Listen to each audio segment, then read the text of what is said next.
सभी अधिवक्ता भाइयों का और मेरे सभी विद्यार्थियों का मैं एडवोकेट अनुज अग्रवाल एक बार फिर से अपने यूट्यूब चैनल पर आप सभी का स्वागत करता हूं।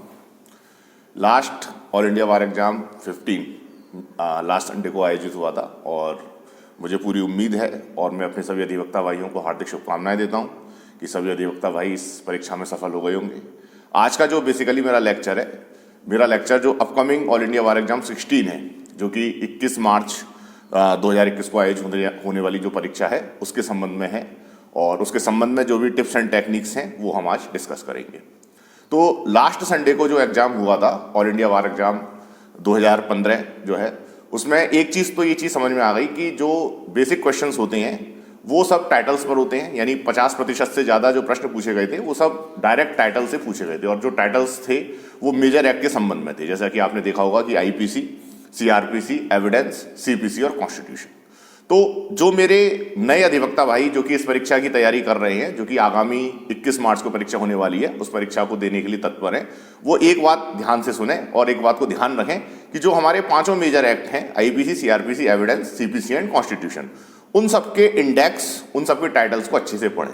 बेयर एक्ट का प्रयोग करें। क्रिमिनल मेजर एक्ट आता है जिसमें आईपीसी, सीआरपीसी और एविडेंस रहता है, और सिविल में आप लोग जो है कॉन्स्टिट्यूशन प्लस सीपीसी, और साथ में यदि संभव हो सके तो कॉन्ट्रैक्ट और फैमिली लॉ को भी इंक्लूड कर सकते हैं। और 1 बाय 1 चैप्टर्स के टाइटल, सेक्शंस के टाइटल, इन पर फोकस करना जरूरी है, क्योंकि लास्ट जो एग्जाम हुआ है उसका अगर ध्यान से उसका अवलोकन किया जाए तो एक चीज समझ में आ जाती है कि जो परीक्षा आयोजित की जाती है उसका मुख्य उद्देश्य बस यही होता है कि जो विद्यार्थी हैं उनको लॉ की बेसिक जानकारी है या नहीं। ये परीक्षा पूरी तरीके से जो जुडिशल के पेपर होते हैं, जुडिशरी का एग्जाम होता है, एपीओ का एग्जाम होता है, उससे पूरी तरीके से भिन्न होती है, क्योंकि कहीं ना कहीं ओपन बुक एग्जाम है। तो इस परीक्षा का उद्देश्य केवल यह प्रतीत होना है, ये ध्यान करना है कि जो अधिवक्ता भाई, नए अधिवक्ता भाई जो है प्रैक्टिस में आए हुए हैं, उनको लॉ की बेसिक जानकारी है या नहीं।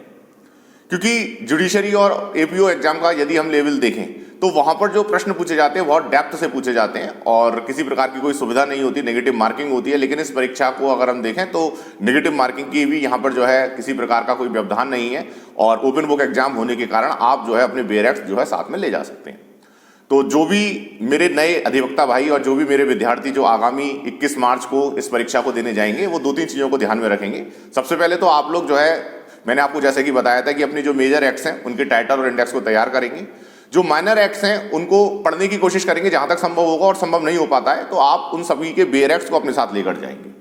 बहुत सारे स्टूडेंट्स क्या करते हैं कि वो साथ में अपने बेयर एक्ट्स लेकर नहीं जाते हैं और वहां पर जब एग्जामिनेशन हॉल में वो ये कोशिश करते हैं या ये एक्सपेक्ट करते हैं कि लोग उनकी मदद करें, जो कि संभव नहीं हो पाता है। तो आप पहले से अपनी लिस्ट बना लें, कैटलॉग बना लें बुक्स का, और उसमें जो है अपने बेयर एक्ट्स को एक अच्छा सा बैग बना के आप उसमें साथ लेकर जाएं। किसी प्रकार का कोई परेशानी या व्यवधान एग्जामिनेशन हॉल में नहीं होता है। आपको पूरी छूट है कि आप जो है अपने लाए हुए मटेरियल से जो है आप अपने क्वेश्चन पेपर को सॉल्व कर सकते हैं।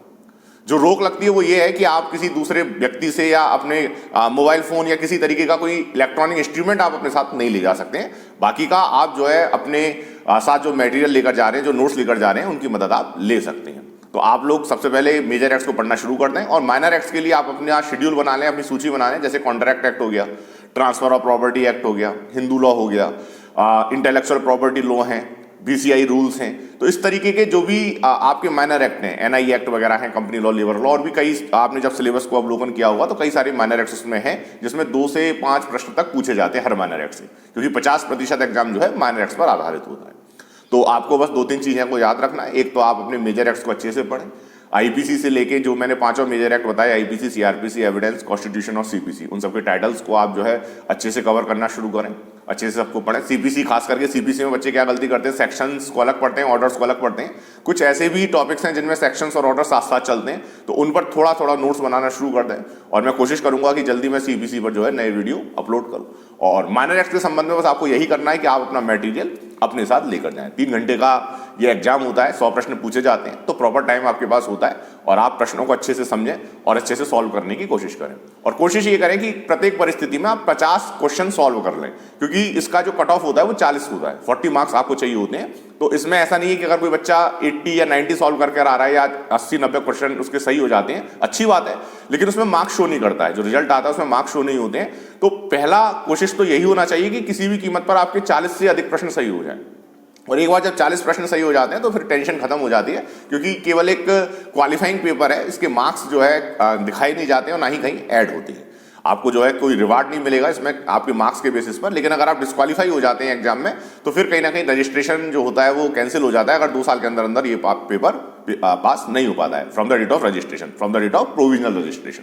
इसलिए गंभीरता से लें परीक्षा को, और 21 मार्च 2021 को जो परीक्षा आयोजित होगी उसके लिए मैं सभी अधिवक्ता भैयाओं को पहले से ही आपको मुबारकबाद देता हूं, कांग्रेचुलेशन देता हूं कि अच्छे से तैयारी करें। और जो भी इससे संबंधित स्टडी मटेरियल है मैं कोशिश करूंगा कि धीरे धीरे जो है मैं अपने चैनल पर उसको अपलोड करूं। Okay, thank you so much.